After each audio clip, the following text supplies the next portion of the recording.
নমস্কাৰ এই মুহূৰ্তত দিবলৈছো ৰাতিপুৱাৰ কেইবাটাও বিগ ব্ৰেকিং নিউজ। আজি হৈছে 21 জুলাই। গোটেই অসমৰ লগতে ভাৰতৰ বিভিন্ন প্ৰান্তৰ পৰা যুগুতোৱা হৈছে কেইবাটাও গুৰুত্বপূৰ্ণ খবৰ।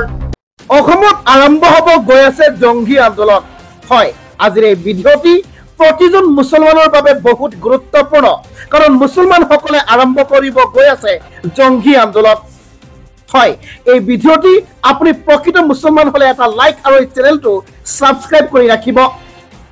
চৰকাৰক প্ৰত্যাহ্বান জনাই সংখ্যালঘুৱে কৰিব জংগী আন্দোলন। উচিত কোনো পদ্ধতি মুছলমানে মানি নলয়। হয়, চৰকাৰক প্ৰত্যাহ্বান জনাই সংখ্যালঘুৱে কৰিব জংগী আন্দোলন। উচিত কোনো পদ্ধতি মানি নলয় মুছলমানে। চৰকাৰক প্ৰত্যাহ্বান জনাই সংখ্যালঘুৱে কৰিব জংগী আন্দোলন। উচিত কোনো পদ্ধতি মানি নলয় মুছলমানে উচিত কেতিয়াও মানি নলয়। লাগিলে গোটেই বছৰ মুছলমানে জেলত থাকিব, তথাপিও জংগী আন্দোলন গঢ়ি তুলিব মুছলমানে। গাজা পেলেষ্টাইনৰ দৰে পৰিৱেশ হৈছে অসমত। ভাৰতীয় নাগৰিকক বাংলাদেশী কোৱা বন্ধ কৰক চৰকাৰে। বিজেপি চৰকাৰে মিয়াৰ নামত কৰি থকা ৰাজনীতি বন্ধ কৰক। উচ্ছেদিত পৰিয়ালক পট্টাভূমিত সংস্থাপন নিদিয়া পৰ্যন্ত অব্যাহত থাকিব প্ৰতিবাদ। সংবিধান প্ৰদত্ত মৌলিক অধিকাৰ সুনিশ্চিত কৰাৰ দাবীত এই প্ৰতিবাদ। উচ্ছেদিতৰ পুনৰ সংস্থাপনৰ দাবীত বিশাল প্ৰতিবাদ। মিয়া পৰিষদৰ প্ৰতিবাদত কঁপি উঠিল ৰাজ্য। উচ্ছেদৰ বিৰুদ্ধে তীব্ৰ প্ৰতিবাদী সমদল আৰম্ভ হৈছে গোটেই অসমত। 5 সহস্ৰাধিক লোকে উত্তাল কৰিলে মইৰাবাৰীৰ আকাশ বতাহ। ৰাজ্যবাসীক দিবলৈ এটা ডাঙৰ খবৰ, এটা ভয়ংকৰ খবৰ। প্ৰতিগৰাকী অসমীয়াই আজিৰ এই ভিডিঅ'টি শেষলৈকে চাব। হয়, অসমলৈ অশনি সংকেত। ইতিমধ্যে চীনে নিৰ্মাণ কৰিলে ব্ৰহ্মপুত্ৰৰ ওপৰত বৃহৎ নদীবান্ধ। গোটেই অসমত পানী অবিহনে শুকাই মৰিব লাগিব, এটা ডাঙৰ ষড়যন্ত্ৰ চীনৰ। সবিশেষ জনাইছো, ভিডিঅ'টি শেষলৈকে চাওক। ব্ৰহ্মপুত্ৰত বৃহৎ জলবোমা নিৰ্মাণৰ কাম আৰম্ভ কৰিলে চীনে। চীনে নদীবান্ধৰ প্ৰকল্পৰ আধাৰশিলা স্থাপনৰ পিছতে অসমলৈ আহিছে অশনি সংকেত। চীনৰ সীমান্তত থকা ইয়াৰলুং চাংপা নদীত নিৰ্মাণ কৰা হৈছে বৃহৎ নদীবান্ধ। নদীবান্ধ সম্পূৰ্ণ হোৱাৰ পিছতে ব্ৰহ্মপুত্ৰৰ পানী অন্য দিশলৈ লৈ যাব চীনে। বিশেষকৈ নামনি অসমৰ জনতালৈ সংকট নমাই আনিব পাৰে এই নদীবান্ধে। অসমলৈ বৈ অহা ব্ৰহ্মপুত্ৰৰ পানীৰ প্ৰবাহত প্ৰভাৱ পেলাব এই নদীবান্ধে। চীনৰ নদীবান্ধে অসমৰ লাখ লাখ লোকলৈ আনিব পাৰে বিপদ। নদীবান্ধ নিৰ্মাণ সন্দৰ্ভত চিন্তা চৰ্চা কৰিবলৈ ভাৰতে বহুবাৰ আহ্বান জনাইছিল চীন চৰকাৰক। ভাৰত চৰকাৰৰ আহ্বানৰ পাছতো চীনে আধাৰশিলা স্থাপন কৰিলে বৃহৎ নদীবান্ধৰ বাবে। ব্ৰহ্মপুত্ৰত বিশাল জলবোমা নিৰ্মাণৰ কাম আৰম্ভ কৰিলে চীনে নদীবান্ধৰ প্ৰকল্পৰ আধাৰশিলা স্থাপন কৰিছে। ইতিমধ্যে অসমলৈ আহিছে অশনি সংকেত। চীনৰ সীমান্তত থকা ইয়াৰলুং চাংপা নদীত নিৰ্মাণ কৰা হৈছে এই বৃহৎ নদীবান্ধ। ৰাজ্যবাসীক দিবলৈ এটা ডাঙৰ খবৰ, এটা বহুতে বেয়া খবৰ। প্ৰচণ্ড ধুমুহাত ডুবিল পৰ্যটক ভৰ্তি জাহাজ। তৎক্ষণাত শেষ হৈ গ'ল 34 গৰাকীকৈ জীৱন। এতিয়াও সন্ধানহীন হৈ আছে বহু পৰ্যটক। হয়, ঠিকেই শুনিছে।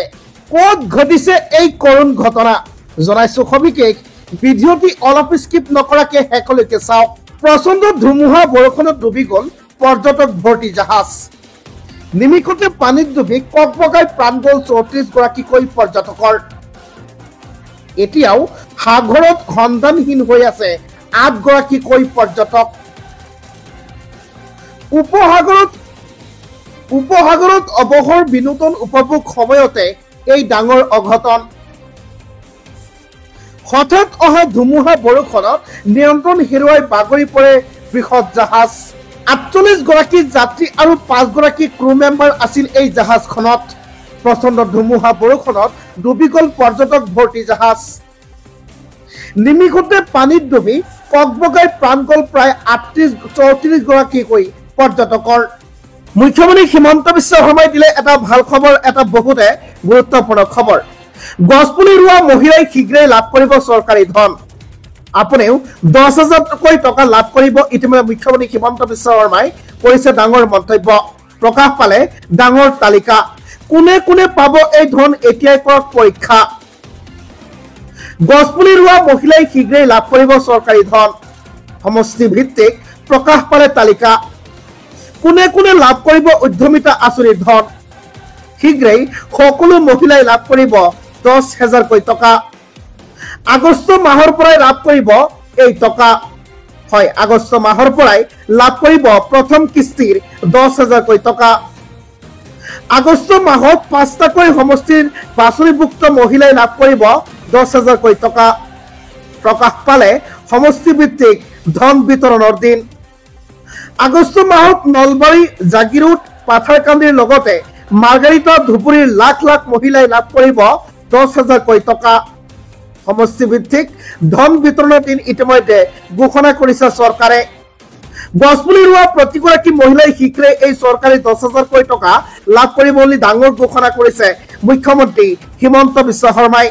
ৰাজ্যৰ লাখ লাখ বিবাহিতসকলৰ জৰুৰী খবৰ, এটা বহুতে ভাল খবৰ। হয়, আপুনিও যদি বিবাহিত, আজিৰ এই ভিডিঅ'টো আপুনি শেষলৈকে চাব, কাৰণ আজিৰ এই ভিডিঅ'টোৰ জৰিয়তে আপুনি জানিব পাৰিব এটা ভাল আঁচনিৰ বিষয়ে, যি আঁচনি আপুনি বিবাহিত হ'লে নিশ্চয় ল'ব পাৰিব। এই আঁচনিটো লৈ আপুনি বহুত লাভান্বিত হ'ব পাৰে। হয়, আপোনাৰ যদি পোষ্ট অফিচত এতিয়াও এটা একাউণ্ট নাই, তেনেহ'লে আপুনি একাউণ্ট খোলাৰ সময় আহি পৰিছে। লগতে যদি আপুনি বিবাহিত হয়, তেনেহ'লে আপোনাৰ কাৰণে বহুতে ভাল সুযোগ। পোষ্ট অফিচৰ সুন্দৰ আঁচনি। পোষ্ট অফিচত পত্নীৰ সৈতে খোলক এই একাউণ্ট আৰু লাভ কৰক বছৰি বহুত সুদ। কেন্দ্ৰীয় চৰকাৰে প্ৰতি 3 মাহত এই আঁচনিসমূহৰ ওপৰত সুদৰ হাৰ নিৰ্ধাৰণ কৰে। আপুনি যদি বিবাহিত হয়, তেন্তে আপোনাৰ পত্নীৰ সৈতে কিছুমান পোষ্ট অফিচ আঁচনিত যৌথ একাউণ্ট খুলিব পাৰে। ভাৰতীয় ডাক বিভাগে তেওঁলোকৰ গ্ৰাহকৰ বাবে বিভিন্ন ধৰণৰ ক্ষুদ্ৰ সঞ্চয় আঁচনিৰ সুবিধা দিয়ে। এই আঁচনিসমূহ চৰকাৰ সমৰ্থিত হোৱাৰ বাবে ইয়াত অনিশ্চয়তাৰ কোনো সম্ভাৱনা নাথাকে। কেন্দ্ৰীয় চৰকাৰে প্ৰতি 3 মাহত এই আঁচনিসমূহৰ ওপৰত সুদৰ হাৰ নিৰ্ধাৰণ কৰে। আপুনি যদি বিবাহিত হয়, তেন্তে আপোনাৰ পত্নীৰ সৈতে কিছুমান পোষ্ট অফিচ আঁচনিৰ যৌথ একাউণ্ট খুলিব পাৰে। দম্পতীসকলে একেলগে বিনিয়োগ কৰিলে বিনিয়োগত শৃংখলাবৰ্তি থকাৰ সম্ভাৱনা থাকে। লগতে উভয় মিলি এটা ডাঙৰ অংকৰ টকা বিনিয়োগ কৰাও সম্ভৱ হয়। Post office time deposit account. ভাৰতীয় ডাক বিভাগৰ টাইম ডিপজিট একাউণ্ট এক অত্যন্ত জনপ্ৰিয় সঞ্চয় আঁচনি, যাক সহজ ভাষাত FD বুলি কোৱা হয়। পোষ্ট অফিচে মুঠ 4 ধৰণৰ FD অফাৰ কৰে: এবছৰীয়া FD, 2বছৰীয়া FD, 3 বছৰীয়া FD আৰু 5 বছৰৰ FD। পোষ্ট অফিচৰ FDত ন্যূনতম 1,000 টকাৰে একাউণ্ট খুলিব পাৰি, কিন্তু সৰ্বাধিক বিনিয়োগৰ কোনো সীমা নাথাকে। গ্ৰাহকে বিচাৰিলে বাৰ্ষিক ভিত্তিত এই সুদৰ ধন তেওঁৰ পোষ্ট অফিচ একাউণ্ট বা বেংক একাউণ্টত জমা কৰিব পাৰে। পোষ্ট অফিচৰ 5 বছৰীয়া FD কৰা বিনিয়োগ ইনকাম টেক্স আইনৰ 80 ধাৰাৰ অধীনত কৰমুক্ত। 6 লাখ টকাৰ বিনিয়োগত পাব 2.70 লাখ টকা সুদ।